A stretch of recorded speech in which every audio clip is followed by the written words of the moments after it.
बिहार में अब बड़े बड़े कामों से बिहार जाना जाता है। विपक्ष का आज तक कोई फैसला नहीं हुआ। आज अंतिम दिन नामांकन का है, जा करके बांट लेता है विपक्ष में और अगले दिन उससे छीन के दूसरे को सिंबल दे देता है जो ज्यादा पैसा दे दिया।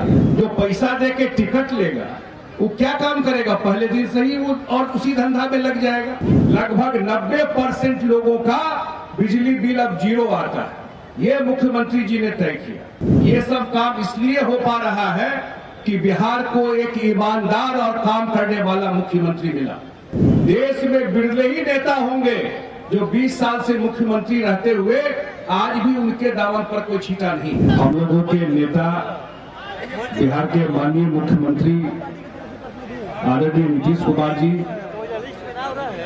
आपके लोकप्रिय प्रत्याशी और पूर्व मंत्री बिहार सरकार भाई भगवान सिंह कुशवाहा जी, बगल के संदेश से हम लोग के प्रत्याशी जदयू के प्रत्याशी राधाचरण शाह जी, हमारे मंच पर जितने पांचों पार्टी के जिला अध्यक्ष एनडीए के सारे साथी बैठे हुए हैं और इतनी बड़ी संख्या में आप लोग मुख्यमंत्री जी को सुनने के लिए आए। मैं एक ही दो बात रख करके उसके बाद मुख्यमंत्री जी अपनी बात रखेंगे। ये चुनाव का नामांकन आज भगवान सिंह जी ने किया, आज ही किए, नामांकन कार्यक्रम हुआ और मुख्यमंत्री जी का चुनाव अभियान कल से शुरू हो गया। कल भी मुख्यमंत्री जी समस्तीपुर और दरभंगा में थे और आज तीसरा कार्यक्रम भगवान सिंह कुशवाहा जी के क्षेत्र में आकर के कर रहे हैं और पूरा देश और दुनिया का नजर बिहार के चुनाव पे। देश में अभी कहीं और चुनाव नहीं हो रहा, सिर्फ बिहार में चुनाव हो रहा है। पूरा देश का मीडिया यहां आ गया ये देखने के लिए कि नीतीश कुमार जी जो 20 साल काम किए, बिहार इतना बदला, देश और दुनिया में बिहार की लोगों की इज्जत बढ़ी। बिहार में अब बड़े बड़े कामों से बिहार जाना जाता है। इस बार वोट में क्या होगा ये देखने के लिए लोग आए। हम लोगों तक का तो अलायंस भी ठीक से हो गया, सीट भी बट गया और प्रचार अभियान भी शुरू हो गया। अब विपक्ष का आज तक कोई फैसला नहीं हुआ। आज अंतिम दिन नामांकन का है।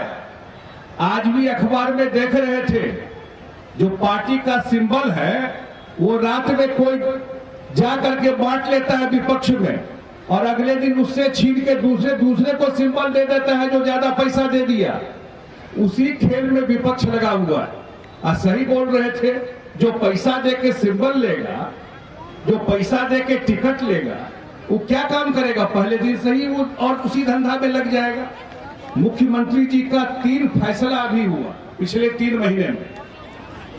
आप बताइए, जब मुख्यमंत्री जी आए थे शायद नए लोगों को नहीं ध्यान में होगा, लेकिन जो पुराने लोग हैं, इस बिहार में 4 घंटा बिजली नहीं रहता था, 20% घर में बिजली था और आज पूरे बिहार में हर एक घर में बिजली और 20 से 22-24 घंटा बिजली रहता है। मुख्यमंत्री जी तय किए कि 125 यूनिट बिजली फ्री, लगभग 90% लोगों का बिजली बिल अब जीरो आता है, ये मुख्यमंत्री जी ने तय किया। दूसरा, जो ओल्ड एज पेंशन है, जीरो बिजली बिल आता है। जो ओल्ड एज पेंशन है, वृद्धावस्था पेंशन, पहले 200 रुपया मिलता था, 200 से 400 नीतीश जी किए और इस बार 400 से 1100 रुपया वृद्धावस्था पेंशन मिलता है और लोगों के अकाउंट में 10 तारीख को आ जाता है। और तीसरा फैसला किए, आप मां बहन इस मीटिंग में है, इस कार्यक्रम में है, मां बहन इस कार्यक्रम में है, मुख्यमंत्री जी ने फैसला किया कि जो महिला है वो भी काम करे और हर एक जो वो जुड़ रही है उनको 10,000 रुपया उनके अकाउंट में दिया। आपके यहां भी बहुत लोगों के अकाउंट में 10,000 रुपया गया होगा उनके काम के लिए और जिनका नहीं गया है उनका रजिस्ट्रेशन हो रहा है और उनके अकाउंट में पैसा जा रहा है। 1 करोड़ 20 लाख से ज्यादा महिलाओं के अकाउंट में पैसा चला गया उसको हिसाब जोड़िएगा तो देखिएगा 12,000 करोड़ रुपया गया। ये सब काम इसलिए हो पा रहा है कि बिहार को एक ईमानदार और काम करने वाला मुख्यमंत्री मिला। हमारे नेता पिछले 20 साल से मुख्यमंत्री है। 20 साल का मतलब हुआ कि बिहार में इतने लंबे काल तक और कोई मुख्यमंत्री नहीं हुआ, लेकिन 20 साल में आज भी उनके दामन पर एक छींटा नहीं है। देश में बिरले ही नेता होंगे जो 20 साल से मुख्यमंत्री रहते हुए आज भी उनके दामन पर कोई छींटा नहीं है। ईमानदारी से काम किए, अपना पूरा जीवन बिहार के लोगों के लिए समर्पित कर दिए।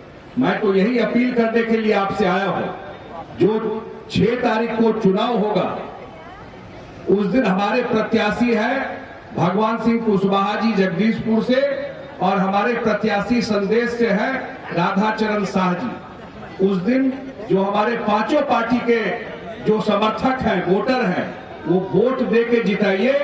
14 नवंबर को जब रिजल्ट आएगा उस दिन जब पूरा देश और दुनिया देखेगा कि बिहार का रिजल्ट क्या हुआ, सुबह से जब टीवी पे चलने लगेगा, और जब देखेंगे कि फिर से नीतीश कुमार जी के नेतृत्व में एक बार फिर से सरकार बनेगी, यही अपील करते हुए मैं अपनी बात समाप्त करता हूं। बहुत बहुत धन्यवाद।